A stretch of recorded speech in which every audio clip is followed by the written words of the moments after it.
Hey guys, so it's pretty funny in here right now. Everybody is in here except for the nursing mom because I am cleaning out their bin. I've already cleaned this out, so this is all fresh and clean. Everybody's like, oh! While I am cleaning out the other one. And then I'll put all the big ones back and put, and keep the little ones in the cage. That one mouse standing on the dish is the dad. And he's got some issues going on with some bald patches and stuff like that. So I am treating, actually, them with mite spray.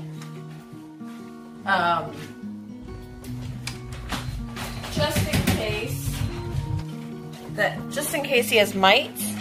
It also could be that, you know, he's in there with a bunch of moody females and they're beating up on him. But I'm keeping an eye on him, and like I said, treating them with mite spray. And hey, you can watch them while I do while I work on the bin, and then I will put them back.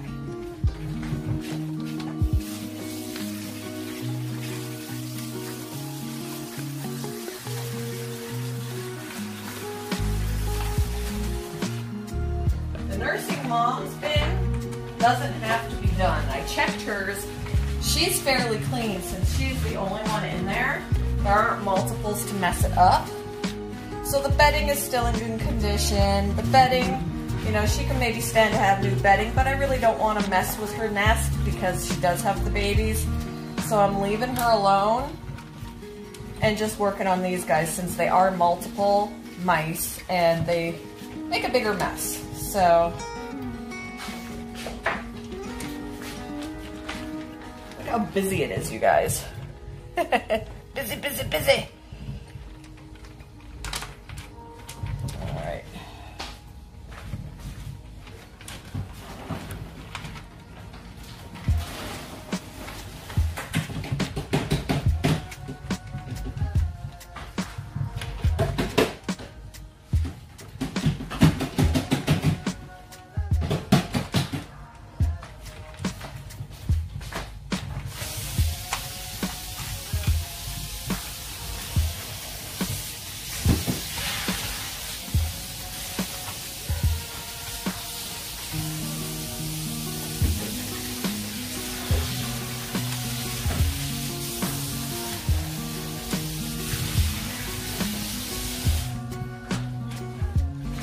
Luckily, the bins are very easy to clean out.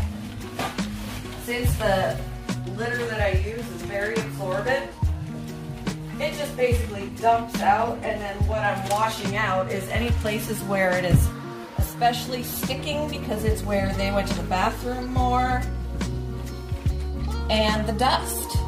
Getting the dust and stuff out. Otherwise, it just dumps right out cleanly, and you know, I just rinse out any bits of residue. Wipe it clean and dry, and then put the new stuff in. And I do this every other day, pretty much. And basically, you know, when it looks like it needs it. Like, you know, it's been 2 days for the nursing mom, but her, since she's the only one in that bin, her bin doesn't need to be done yet. If I had to do it every day for the other ones, I would, but I look at it and be like, okay, it can wait. It's not a big deal. I just make sure that they're pretty cleaned out to cut down on respiratory problems, and it's not always foolproof. I mean, I do have that one that's breathing heavy. You know, genetics it can be a problem. You know, raising rodents is very, very difficult. And of course, it's my young ones that are having the respiratory things. My older ones are not. Dad, on the other hand, you know, he's housed with a bunch of females. So when he's in the mood to get freaky, sometimes they're not, and, you know, things happen, and that could be why he's like that. But like I said, I am treating for mites just in case. But for the most part, it's the very young ones, it's the babies that are hard to predict on whether or not they're going to survive or not. I did have losses of the pinkies that were born about 24-ish hours ago in the middle of the night, not last night, but the one before. Out of 8, she's got 3. So it's just hit or miss. I've changed her. I'm trying to change her diet to see if maybe she just needs different food that she can eat that will be more nutritious for her babies. It's all trial and error, you know, so yeah. But so far she's got the 3 babies. They are nursing, I've noticed. I looked at their bellies. They do have milk in their bellies, so she is nursing them. The 2 that I found this morning that had passed away were buried in the nest. She buried them under the bedding, whereas the ones that were alive were on top. So it's not like she's not killing them. Sometimes that can be a thing where the mothers kill their young, but it doesn't look to be like that's what's going on. So it could be her diet, so I'm changing that up a little bit to see if that makes any difference. And yeah, try and keep these guys healthy and go from there. I'm pretty sure that I've got other pregnant moms in here. It's just hard to tell until they get bigger, till they're further along. And then all my young ones in here, and everybody is healthy. You know, that one still squeaks a lot and breathes a little heavier. But other than that, everybody looks good. And Dad is having a bad hair day. But hopefully that will straighten out, and we'll go from there. So I'm going to put some bedding, some litter back in this bin.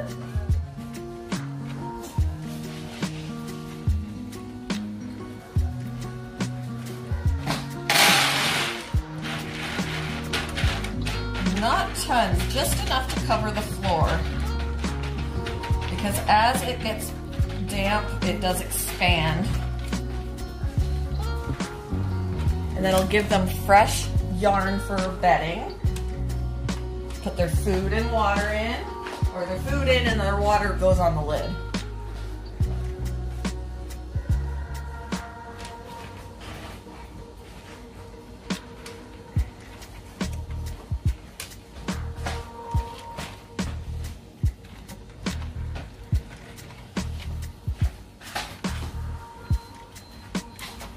We got a couple running at the same time.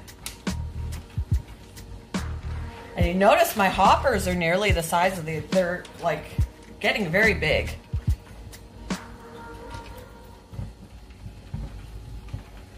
mean, I brought a female home yesterday, and honestly right now I couldn't tell you just by eyeballing which one is her.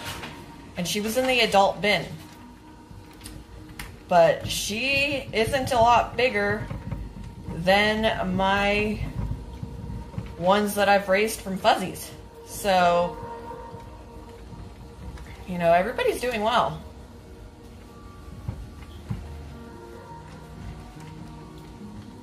If you look back at some of the older videos, like the newer ones, where they still were fuzzies, the rate of growth is outstanding. I can't believe that those little mice running around in there, being all independent and are sexually mature now, were sightless, blind, deaf babies, helpless babies when I brought them home. And now look at them. It's amazing. Amazing, amazing how fast it happens. But it's got to, because they only have a 2-year lifespan.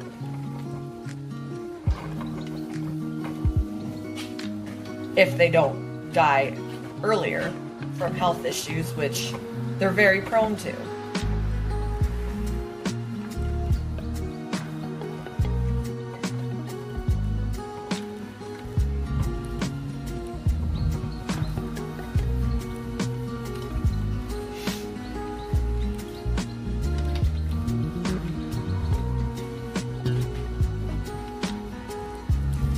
I'm just rolling some yarn over my fingers so that I can cut that and give it to them for bedding. It's all scrap yarn that I don't have enough to use for anything else. So why not use it for mouse bedding?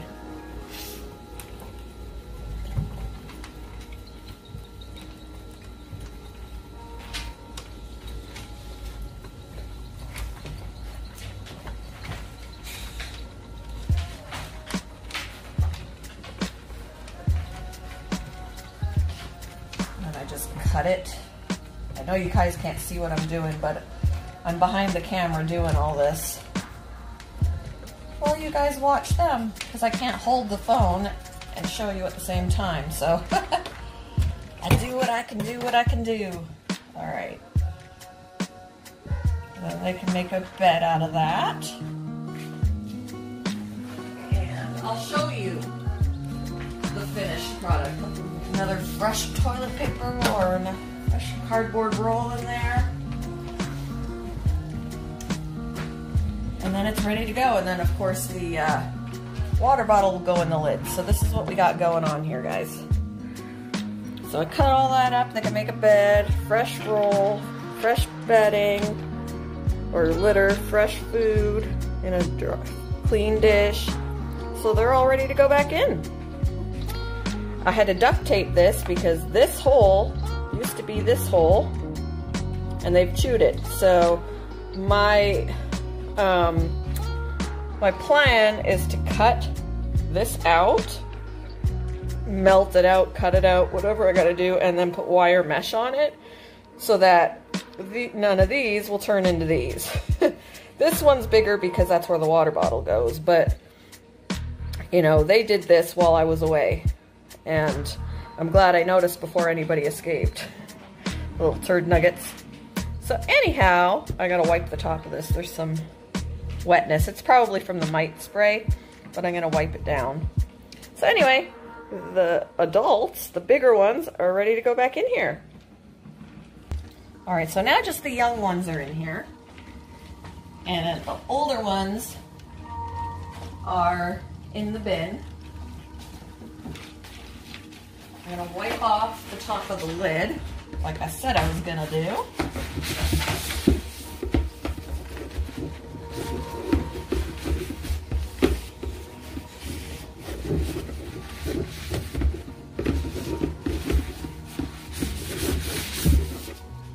Okay. Back on, give them their water bottle. Fill up their water bottle first.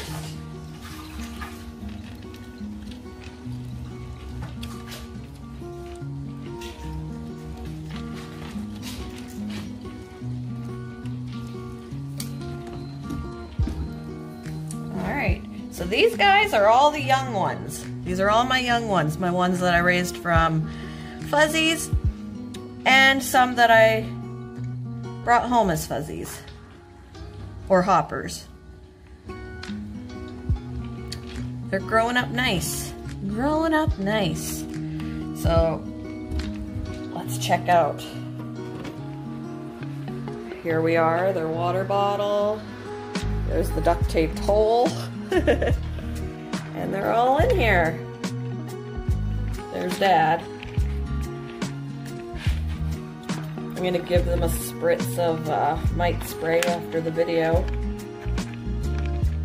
And yeah, let's look in on the nursing mom. Alright, so there's Mom. See, her bin really isn't that bad. There's her new food that I'm trying out with her. High in protein to help plump up the babies, and it'll probably plump up her too, but it'll plump up her babies. Oh, Brinley. But she's in here with her 3 babies that she has left. Hope they'll do all right with this change in diet. I should put some yarn in here too. Some different bedding material. I want to show you the babies, but I don't want to disturb her. because I don't want the reason to be why they're dying that I've touched them. So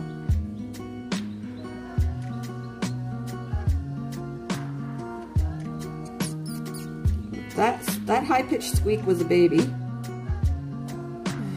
Apparently it was nursing and she moved and made a baby angry. Or stepped on it.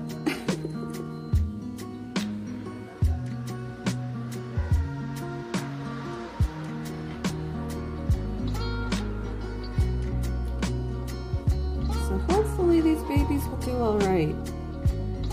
I've got my fingers crossed, but I don't have high hopes because, I mean, the last litter of 11 that I had all passed away. So, you know, it could be the diet. Out of her 8, she's got 3. So, I mean, it's all trial and error. It's all trial and error, and it can happen to anybody. So, we're just trying out different things to see what works.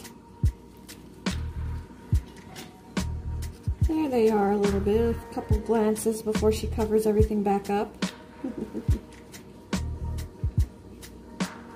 Alright guys, well, I hope you, there we are, her 3 little energetic babies that she has left. Okay, say bye to them. So anyway, hope you enjoyed, and I will talk with all of you later.